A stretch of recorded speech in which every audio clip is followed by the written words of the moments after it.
Perkembangan terkini situasi jangkitan COVID-19 di negara Brunei Darussalam. Satu kes aktif jangkitan COVID-19 masih dirawat di Pusat Pengasingan Kebangsaan dan tidak ada kes baru dicatatkan hari ini. Kementerian Kesihatan dalam siaran akhbar mengenai perkembangan situasi jangkitan COVID-19 turut memaklumkan jumlah keseluruhan jangkitan kekal 146 kes dengan kes yang sembuh seramai 142 orang. 472 individu sedang menjalani pengasingan diri mandatri pada ketika ini. Sementara itu, sejak bulan Mac tahun ini, 6,131 individu menamatkan pengasingan diri mandatri. Dalam pada itu, 153 sampel ujian virus SARS-CoV-2 telah dilaksanakan, menjadikan jumlah keseluruhan ujian makmal yang dijalankan sejak Januari 2020 sebanyak 57,933 ujian. Bagi maklumat lanjut dan perkembangan terkini, layari laman sesawang Kementerian Kesihatan dan talian seperti yang tertera.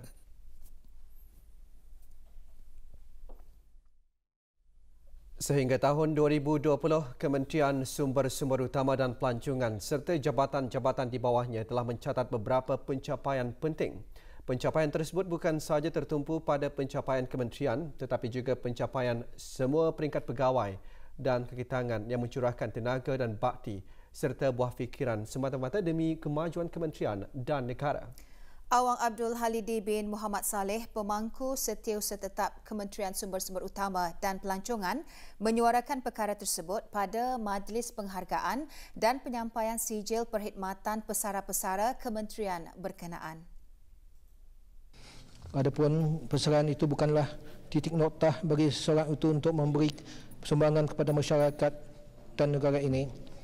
Berambak, saya yakin para pesara secara berterusan sentiasa memberikan nasihat dan bimbingan kepada generasi baru, khususnya para belia sama ada ahli keluarga, saudara mara dan kenalan, terutama di dalam menggalas dengan sebaik-baiknya apa juga tugas dan tanggungjawab yang diamanahkan. Bimbingan dan nasihat seumpama itu adalah merupakan sebaik-baik bentuk sumbangan yang boleh habis kita berikan.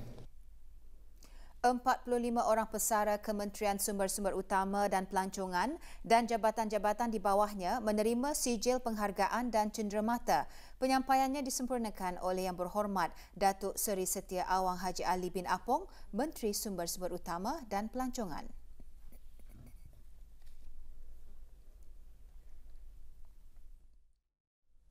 Pendakwaan terhadap 6 orang yang baru-baru ini ditangkap oleh Biro Kawalan Narkotik bermula hari ini di Mahkamah Magistrate Bandar Seri Begawan.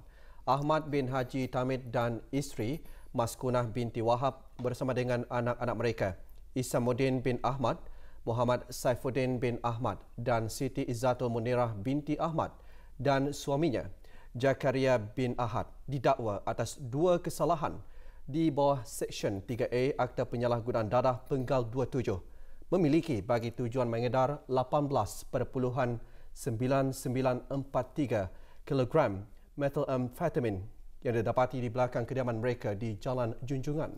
Mereka juga didakwa atas kesalahan memiliki bagi tujuan mengedar dadah terkawal kelas A sejumlah 532.44 gram methamphetamine yang disimpan di dalam botol-botol yang juga didapati di kawasan yang sama. Semua tertuduh tinggal di rumah-rumah berkenaan dan ketika ini menghadapi hukuman gantung hingga mati. Sebagai tambahan, Isamuddin bin Ahmad juga menghadapi pertuduhan individu kerana memiliki bagi tujuan mengedar dadah terkawal kelas A methamphetamine seberat 54.1 gram yang disimpan dalam beg plastik di rumah kediamannya di Jalan Junjungan. Kesalahan tersebut boleh membawa hukuman penjara antara 20 hingga 30 tahun dengan 15 kali sebatan mandatori. Bersamanya, Siti Izzatul Munirah dan Jakaria bin Ahmad juga didakwa di bawah Seksyen 3 Perintah Mendapatkan Kembali Aset Jenayah 2012 apabila didapati memiliki sejumlah kira-kira RM80,000 dan wang tunai lebih RM100,000 di kediamannya. Mereka juga didakwa menyembunyikan pemilikan sebenar sebuah kereta Toyota Velfire yang didaftar di bawah nama orang ketiga. Siti Izzatul Munirah juga menghadapi pertuduhan memiliki lebih 50 barang kemas emas yang didakwa hasil daripada jenayah tersebut. Mahkamah dimaklumkan bahawa dadah-dadah yang dirampas akan dihantar ke DSS bagi dianalisis, memandangkan kesalahan tersebut adalah serius dan melibatkan jumlah besar dadah.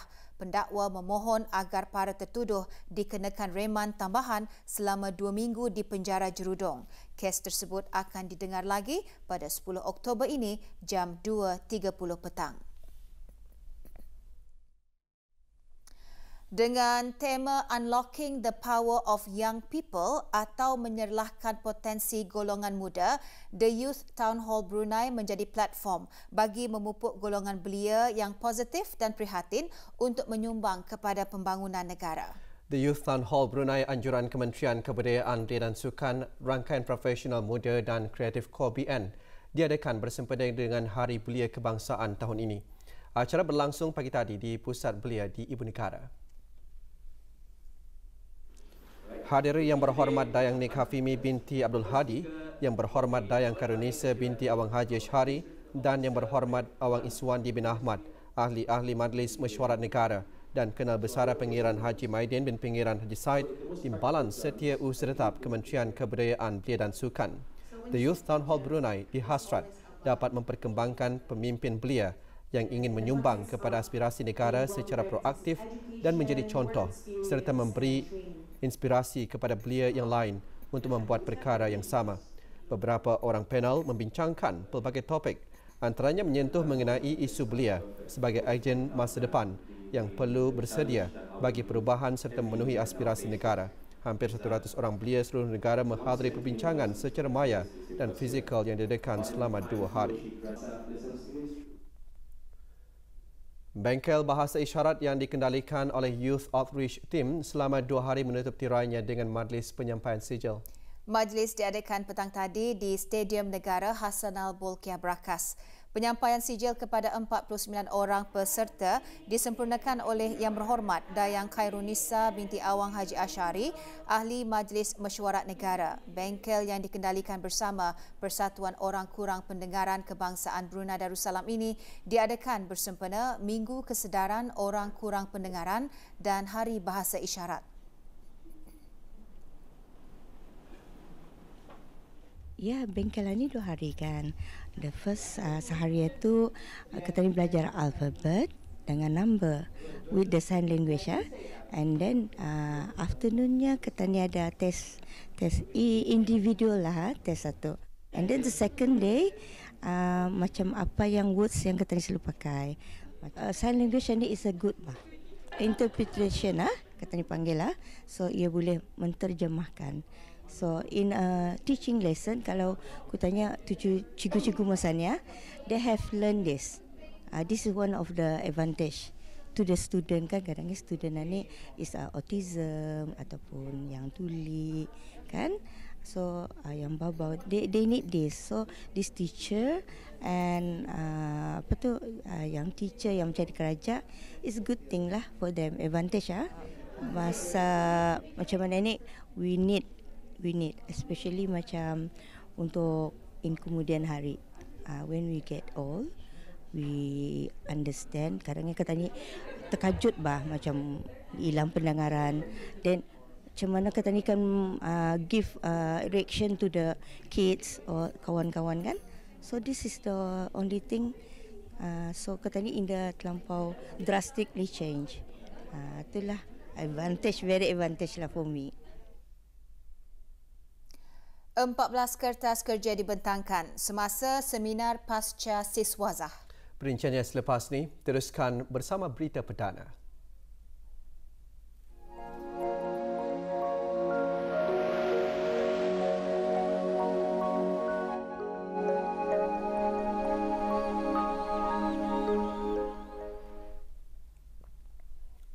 Skop pengajian dan penyediaan halal di peringkat serantau dan antarabangsa dibincangkan semasa seminar pasca siswazah Anjuran Universiti Islam Sultan Sharif Ali Unisa dengan kerjasama Kolej Universiti Perguruan Agama Seri Begawan Kupu SB.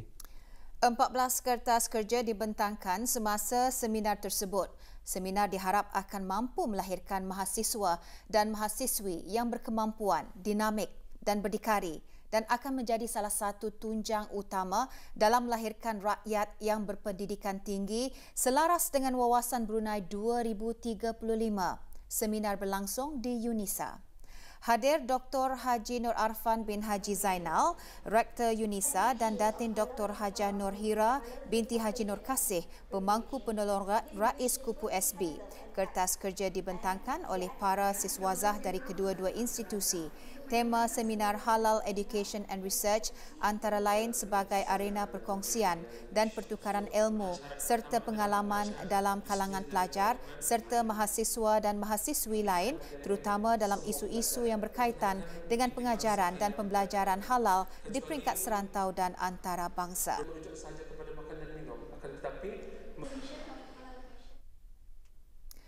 Hari Guru disambut pada 23 September setiap tahun sebagai tanda menghargai pengorbanan seorang guru dalam mendidik, membimbing serta membentuk anak bangsa. Menyedari akan kepentingan peranan guru, bahagian ahli-ehwal pelajar dengan kerjasama Majlis Perwakilan Pelajar, Persatuan Pelajar Kolej Universiti Perguruan Agama Seri Begawan Kupu SB pagi tadi mengadakan majlis sambutan Hari Guru.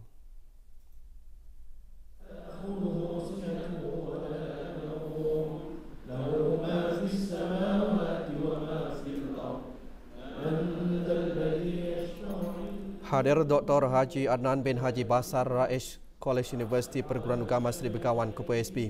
Antara pengisian majlis bacaan surah Yasin dan tahlil khas bagi almarhum Sultan Haji Omar Ali Saifuddin Sa'dul Khariwaddin ibni almarhum Sultan Muhammad Jamalul Alam dipimpin oleh Haji Manan bin Haji Osman, tenaga pengajar Pusat Ilmu Teras Kupu SB. Manakala itu, tausiah bertajuk Hormati Guru Berkat Hidup disampaikan oleh Dr. Haji Abdul Rauf bin Muhammad Amin, penolong kanan Profesor Fakulti Syariah Kupu SB.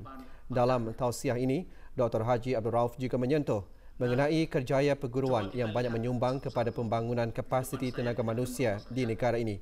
Majlis antara lain bertujuan memperingati jasa dan sumbangan almarhum Sultan Haji Omar Ali Saifuddin Sa'dul Khariwaddin ibni almarhum Sultan Muhammad Jamalul Alam terhadap kemajuan dan pengukuhan pendidikan, khususnya pendidikan Islam di negara ini. Bicara atau berpidato di depan gurunya, itu menurut orang berpengalaman itu sangat berat dilakukan. Guru, begitu besar jasamu mendidik dan mengajar anak bangsa. Jasamu akan tetap dikenang sampai bila-bila. Sebagai penghormatan kepada insan bergelar guru, berbagai cara diambil bagi menghargai jasa mereka. Ikuti butiran mengenainya bersama kru RTB News Mojo.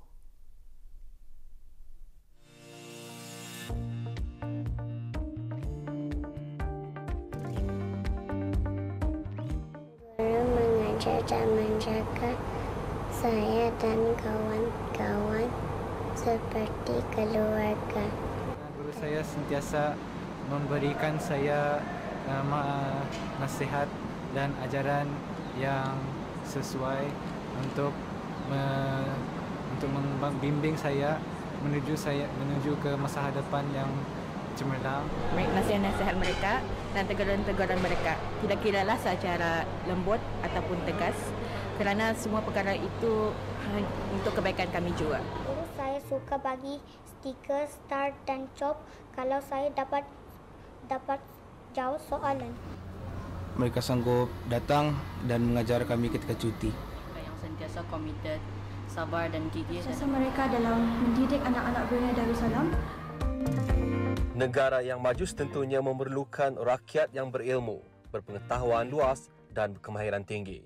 Untuk melahirkan golongan yang dimaksudkan itu, gurulah yang memikul tugas dan peranan untuk membekalkan ilmu pengetahuan selain nasihat dan bimbingan. Perkara terbaik mengenai mengajar setakat ini yang saya alami ialah saya melihat pelajar teruja untuk belajar apabila memasuki kelas.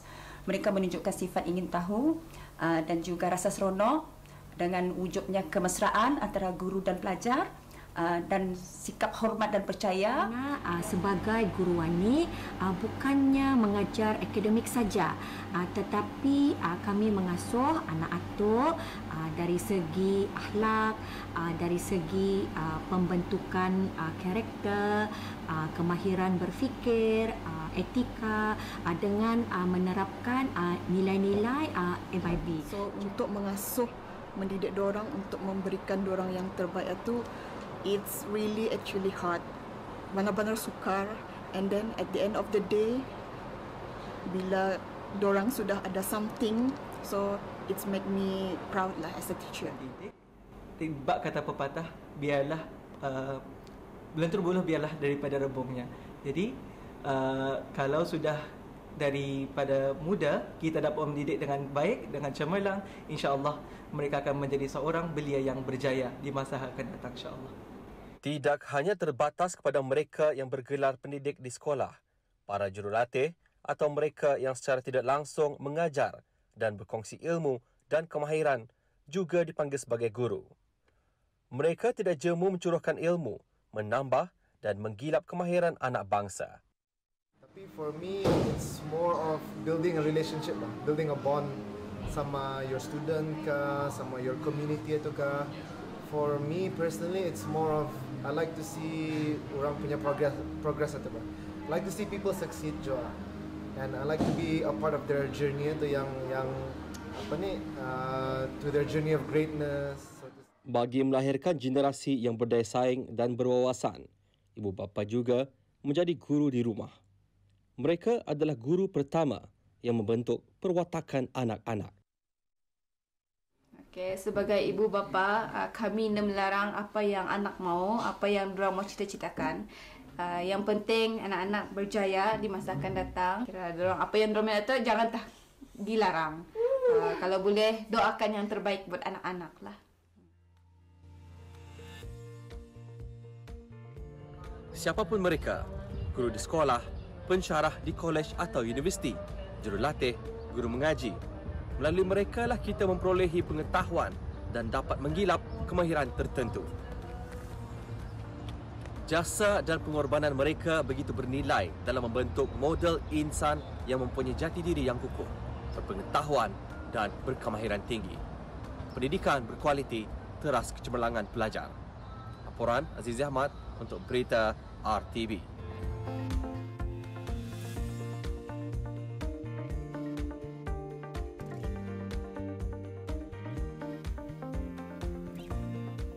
Insan yang bergelar guru untuk terus menitik beratkan kualiti pengajar mereka dan pendidikan murid-murid. Semoga semua guru-guru mendapat rahmat dan ganjaran daripada Allah SWT kerana mendidik para pelajar untuk menjadi insan yang berguna. Terima kasih cikgu kerana memberi saya ilmu, pengetahuan dan mendidik saya dengan baik. Saya berjanji kepada guru saya untuk berusaha untuk mendapatkan keputusan cemerlang.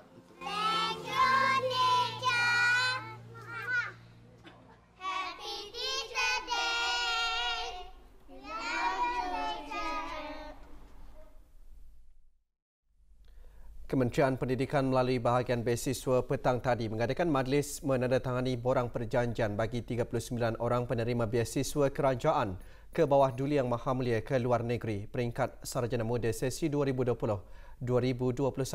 Majlis berlangsung di Dewan Persidangan Utama Pusat Persidangan Antarabangsa ICC Brakas. Hadir Dr. Haji Azman bin Ahmad, Setiausaha Tetap Pengajian Tinggi Kementerian Pendidikan, dan Awang Julaihi bin Muhammad alias Muhammad, Ketua Bahagian Beasiswa selaku pengerusi majlis. Pada tahun ini, 34 pelajar akan mengikuti pengajian di United Kingdom, 2 orang akan mengikuti pengajian masing-masing di Australia dan Malaysia dan seorang pelajar ke Ireland.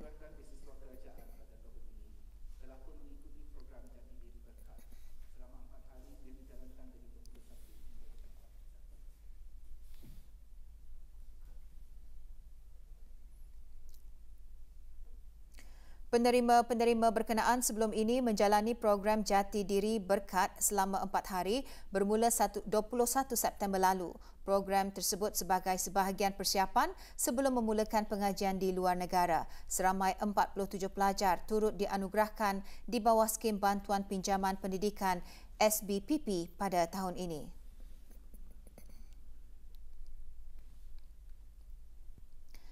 Jabatan Perbendaharaan Kementerian Kewangan dan Ekonomi memaklumkan tarikh pembayaran pencen perkhidmatan dan pencen turunan secara tunai bagi bulan September 2020 adalah pada hari Isnin 28 September dan hari Selasa 29 September 2020.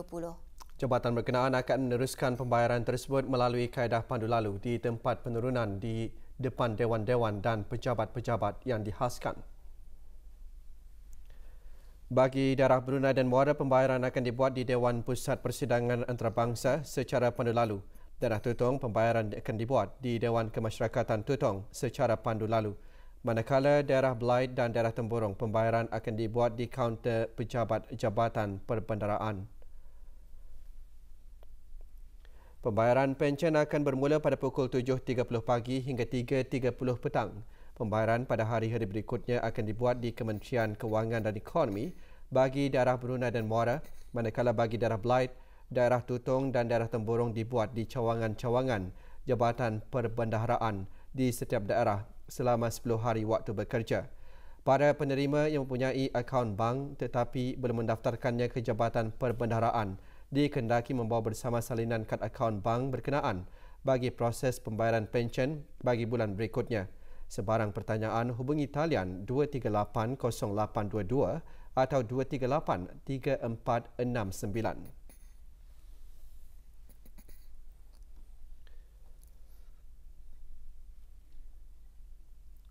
Sebagai wadah perkongsian ilmu dan maklumat berhubung pendidikan keluarga dan anak-anak dari aspek rohani, fizikal, mental dan emosi, serta meningkatkan penglibatan ibu bapa atau penjaga sebagai rakan strategik Kementerian Pendidikan dalam pendidikan kanak-kanak.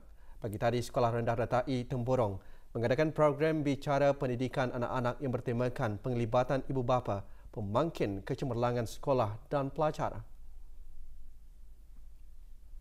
Ibu bapa dan masyarakat. Program bicara pendidikan anak-anak ini dianjurkan oleh Persatuan Ibu Bapa dan Guru Peringkat Negara di bawah kelolaan PIBG Kluster 1 Daerah Temburong. Program diisikan dengan forum bicara pendidikan anak-anak yang dikendalikan oleh beberapa orang ahli panel.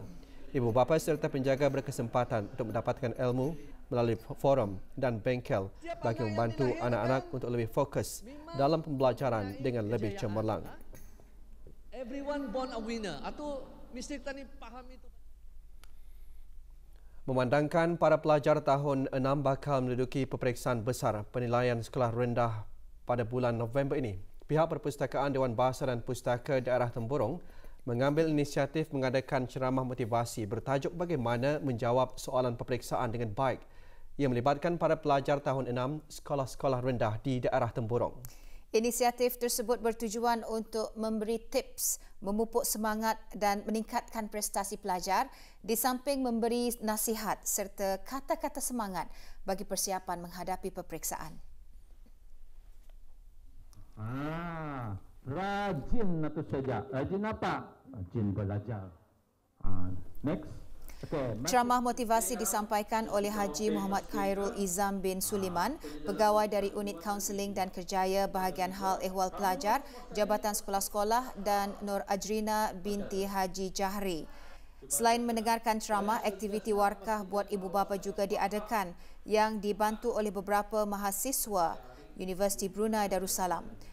Melalui aktiviti seumpamanya, pihak Perpustakaan Dewan Bahasa dan Pustaka berharap para pelajar akan mendapat pencapaian yang lebih baik serta dapat memupuk nilai-nilai positif dalam diri pelajar.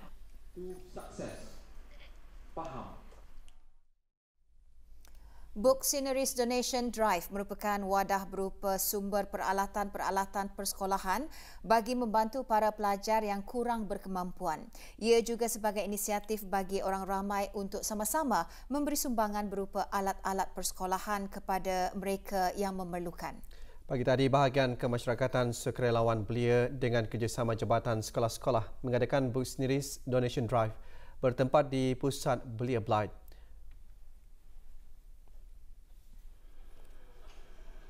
Ia antara lain bertujuan untuk menolong para guru dan sekolah-sekolah dalam proses pengajaran dari segi sumber peralatan, menyenangkan para pelajar dengan pembelajaran seharian di sekolah.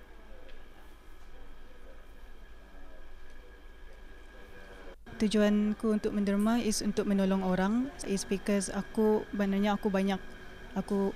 buku yang berlebihan di rumah, and kebetulan juga saya nampak ada iklan tentang menderma buku di pusat Belia, jadi so I took the opportunity and menderma je lah di sini.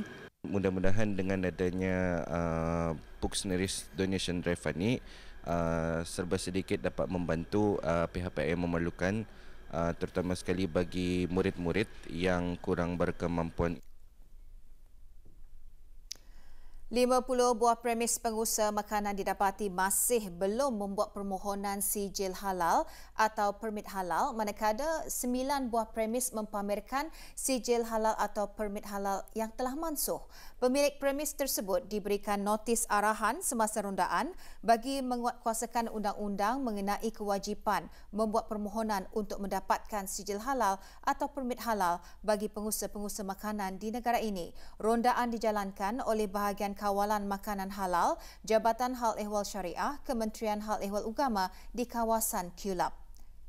Sesiapa yang memiliki suatu perniagaan menyediakan makanan atau kemudahan pemprosesan makanan di negara Brunei Darussalam adalah dikehendaki untuk membuat permohonan untuk mendapatkan sijil halal atau permit halal. Kegagalan membuat permohonan tersebut adalah menjadi kesalahan dan jika didapati bersalah boleh dikenakan denda sehingga RM8,000 atau dan penjara sehingga 2 tahun. Kementerian Kesihatan ingin maklumkan bahawa mulai Isnin 28 September 2020, bahagian perubatan respiratory DOM di Hospital Raja Isteri Pengiran Anak Saleha akan ditempatkan sementara waktu ke Wad 2 aras bawah Blok 1 berdekatan dengan lobi 5 sehingga kerja-kerja menaik taraf selesai. Bagi sebarang pertanyaan, hubungi talian 2242-424 atau 2232-111, sambungan 6594 atau 6595.